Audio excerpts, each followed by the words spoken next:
spirit, Boblicka? What have you come to see? A fortune teller? Or perhaps a sorceress? Maybe a witch? We call non-gypsy gajo, and you call me many names. Medium, wise woman, mage, necromancer. Boblicka has one name, gypsy.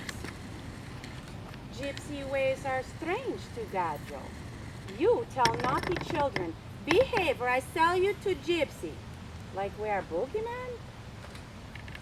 Gypsies are nomads, travelers coming from many places. Boblicka's family flee from persecution. In Moravia, gajo cut off left ear of gypsy woman to brand her. In Bohemia, it is right here. No crime justifies such cruelty, and things are getting worse for my people. Boblicka got letter from favorite cousin Agneta. She speak of big meeting in Hungary, where wealthy gajo say we, the gypsy, must be branded for identification, like we are cattle. Gajo listen to men with money, like siren song. Let me ask you, who is richer? The man who surrounds himself with his family, his joy, or the man who is slave to money? What would wealthy gajo know about love and family? What could he teach gypsy? Gajo foolishness. Phew. My dear Portrayed has said, if we are not dead, then we are still alive. Gypsies prize the enjoyment in life and strong family ties. We have honesty and fair treatment among ourselves. Tricking gajo out a bit of coin is another matter, mostly matter of survival. See, gajo fear the unknown. Gypsy embrace the unknown. Do you fear me, child? Be not afraid.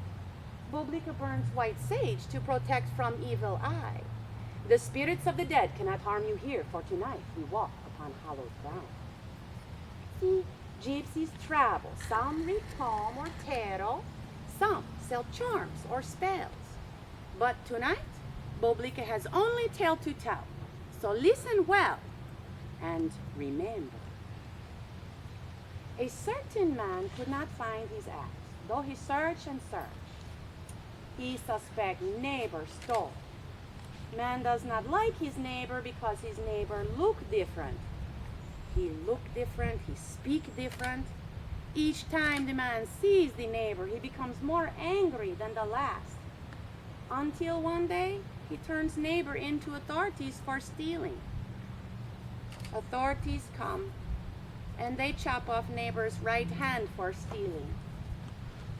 Not long afterwards, the man finds his own axe in his own cellar, where he left it.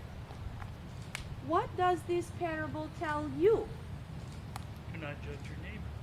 Very good, you're smart. For gajo. We're not very much different, you and I. Gypsy ways are different from gajo ways, yes, but lives are still same. We are all the children. We live, we bleed, die.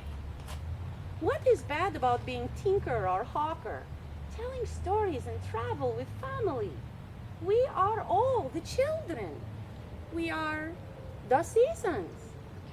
Youthful in spring, blooming in summer. We wither in our autumns and we sleep when our winters come. So embrace life. Boblicka has traveled the world with husband and 7 children, soon to be joyful 8. But Boblicka has gift of sight, and she knows winter comes for her, as it will for all of you.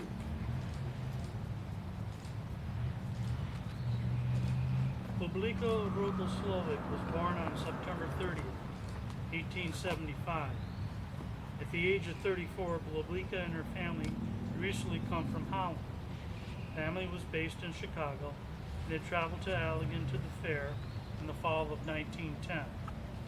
They were staying in the gypsy tent near Floral Hall with their white rabbits, dogs, and assorted other animals, in what was described as a state of poverty. Their 7 children were guessed to be 16 years old and younger. Friday afternoon, September 30th, Boblicka was taken very sick. Dr. L. Stuck of Allegan was called, and later that afternoon, which was her 35th birthday, she gave birth. Both mother and babe were dead by 9 that evening. Her death certificate states her place of birth as Austria. Her race was gypsy. Her profession was housewife. The cause of death was postpartum hemorrhaging. Her death made the front page news in the Allegan Gazette, October 8, 1910, in an article titled A Gypsy Death and Funeral, Mother and Daughter, Newborn Babe Died on the Fairgrounds, Queer Funeral, and Mourning Customs. The article described the moaning and crying and shouting that carried on throughout the evening. It spoke of how the oldest boy cried all the time, while the father, Joe John, paced and mumbled to himself. People remembered the father as a swarthy man with long pointed side whiskers, shabby clothing, and bow legs. Joe John came to town on Saturday morning with a gypsy from another camp to buy brightly colored burial clothes and a plot in the cemetery. Boblicka was buried that very afternoon. As they were lowering the coffin, Joe John asked to have it opened one last time. Witnesses were surprised when he drew a handful of dollars, half-dollars, and smaller coins from his pocket and placed them carefully in the coffin next to her body.